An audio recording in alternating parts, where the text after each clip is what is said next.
fast, sitting here praying that this night's gonna last. You got it all on tap, I'm loving your vibe, always have your back. We like all the same tracks, listen all night in the sheets all black. Salam sejahtera Malaysia, selamat datang ke channel Fels Lifestyle. Info padu, info hangat disediakan di dalam channel ini. Satu isu hangat hari ini, daripada Malaysia kini, gerakan akan desak Perikatan Nasional kecam kenyataan Mahathir. Gerakan akan membangkitkan isu kenyataan kontroversi terbaru Dr. Mahathir Mohamad dalam mesyuarat PN yang diadakan pada minggu ini. Artikel bertarikh Januari 15. Presidennya Dominic Lau berkata, sebagai seorang negarawan sagat tidak wajar Mahathir mengeluarkan kenyataan yang menyinggung perasaan kaum lain. Katanya sebelum ini pun pernah bertemu dengan Mahathir untuk menyatakan rasa kecil mereka terhadap kenyataan dibuat semasa kempen pilihan raya kecil Pulai pada tahun lalu. Kata Lau, ketika itu Mahathir menyatakan parti politik yang dipimpin oleh orang bukan Melayu adalah parti pendatang.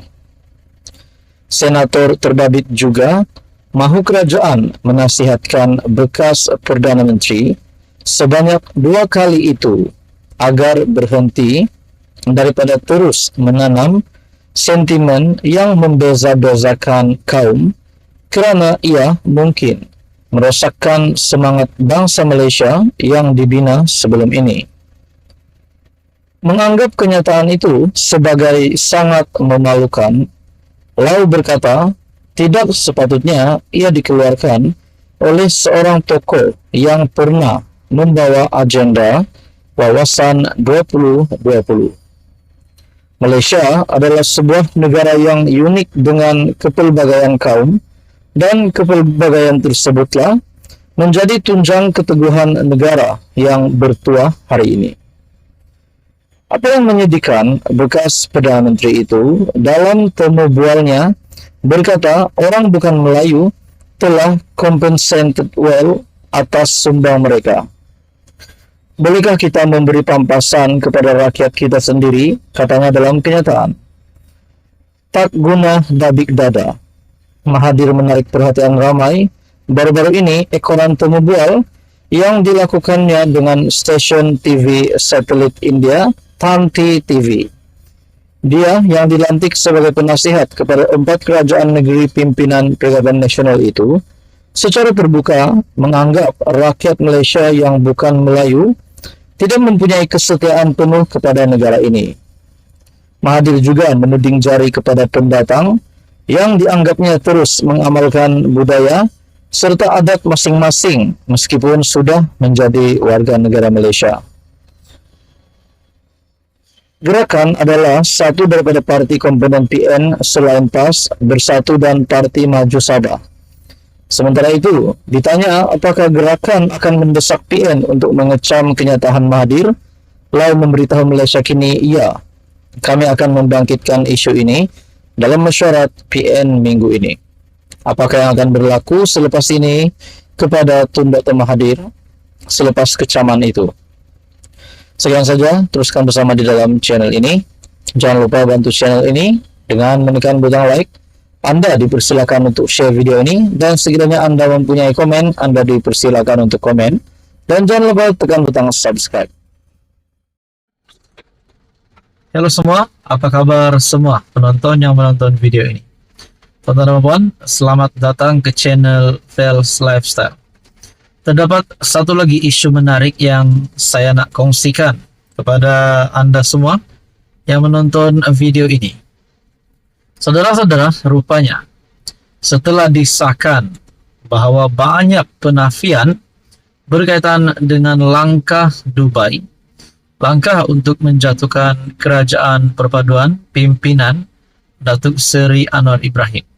Rupanya, selain langkah Dubai, masih ada terdengar gerakan-gerakan lain yang coba untuk menjatuhkan kerajaan perpaduan. Dan disebut di dalam satu perkongsian daripada Shahabuddin Husin ataupun shahabuddin.com yang menyatakan dua pilihan tersedia jika ada MP UMNO masih gairah hendak jatuhkan kerajaan. Terdapat dua pilihan yang dikongsikan di dalam blog ataupun artikel dari Shahabuddin Husin. Walaupun telah disahkan tiada apa-apa gerakan maupun pertemuan di Dubai untuk menjatuhkan kerajaan sebagaimana dikecoh-kecohkan, sekaligus menolak dakwaan yang dibuat JCOM. Tapi nampaknya usaha untuk menyingkirkan Anwar daripada kerusi Perdana Menteri tidak pernah terhenti. Dikabarkan masih ada bermacam gerakan lain sedang akan muncul yang diusahakan untuk menukar kerajaan. Di waktu yang sama, usaha mengumpul SD atau akuan bersumpah menjadi percakapan yang makin luas. Kononnya ia telah diusahakan sejak akhir tahun lalu. Dikatakan usaha tersebut tiada kaitan dengan langkah Dubai yang semata-mata khayalan. Dipercayai kerana berterusannya perkabaran, itulah yang membuatkan Anwar sendiri terpaksa bersuara agar mereka yang ingin menjatuhkannya melakukan perkara itu melalui usul undi tidak percaya di parlimen. Katanya sudah setahun beliau menunggu blok pembangkang melakukannya, tetapi mereka tiada keberanian. Seperti yang dinyatakan Datuk Seri Anwar Ibrahim di dalam artikel yang berlainan, juga berkata bahawa pembangkang tiada kekuatan untuk menukar kerajaan hari ini. Dalam perkongsian daripada Shahabuddin lagi, barangkali berkongsi kebimbangan dengan Anwar, UMNO memberi amaran kepada ahli-ahli parlimennya bahawa adalah satu kesalahan jika ada di kalangan mereka yang ingin mengambil pendirian berbeza daripada ketetapan parti. Kita juga mengetahui seperti yang dinyatakan kepimpinan UMNO Barisan Nasional bahawa kalau ada MP yang cuba untuk menarik sokongan ataupun lompat ataupun melanggar ketetapan parti, yaitu untuk menjatuhkan kerajaan, perlu membayar RM100 juta. Nah, di dalam perkongsian ini, Setiausaha Agung UMNO Dr. Ashraf Wajdi Dusuki berkata, bersekali dengan berkuat kuasanya akta lompat parti, MP UMNO juga dilarang daripada menongkah arus.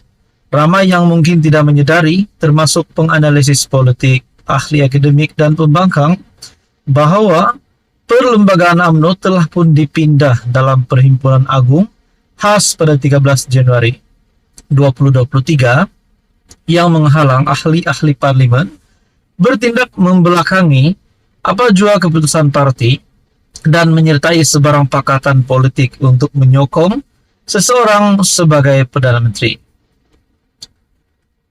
Dalam perkongsian ini, dengan mudah difahami kenyataan Dr. Ashraf adalah ditujukan khas kepada segelintir MP UMNO yang tidak pro kepada Zahid, yang dikatakan bila-bila masa boleh bersama dengan suatu pakatan lain menjatuhkan kerajaan.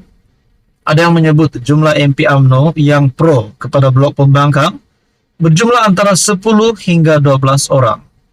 Maka sekarang, berdasarkan kenyataan Ashraf, langkah ahli parlimen UMNO berkenaan telah tersekat dengan sendirinya. Sebab itu, Bersatu tidak boleh bertindak terhadap 5 ahli parlimennya yang mengisytiharkan sokongan kepada Anwar. Jika mereka bertindak juga menyokong usaha menjatuhkan kerajaan, UMNO boleh bertindak mengisytiharkan mereka telah melanggar perlembagaan parti serta terlucut kedudukan sebagai MP. Pertama, mereka sendiri secara terbuka mengumumkan sokongan kepada perubahan kerajaan, baik melalui kenyataan media atau SD. Selepas itu mereka bertandinglah semula atas tiket dan sokongan PN di kawasan yang sama. Isu paling besar cuma satu, cukup beranikah ahli-ahli parlimen UMNO yang tidak pro Zahid Hamidi untuk mengambil salah satu tindakan tersebut. Jadi mana satu menjadi pilihan bagi MP UMNO yang coba membelakangi peraturan parti, yaitu menyertai pakatan untuk menjatuhkan kerajaan hari ini. Saudara-saudara, tuan-tuan dan puan, apa komen Anda? Sekian saja, teruskan bersama di dalam channel ini untuk info yang seterusnya. Mohon bantu channel ini dengan menekan butang like, share, dan juga subscribe.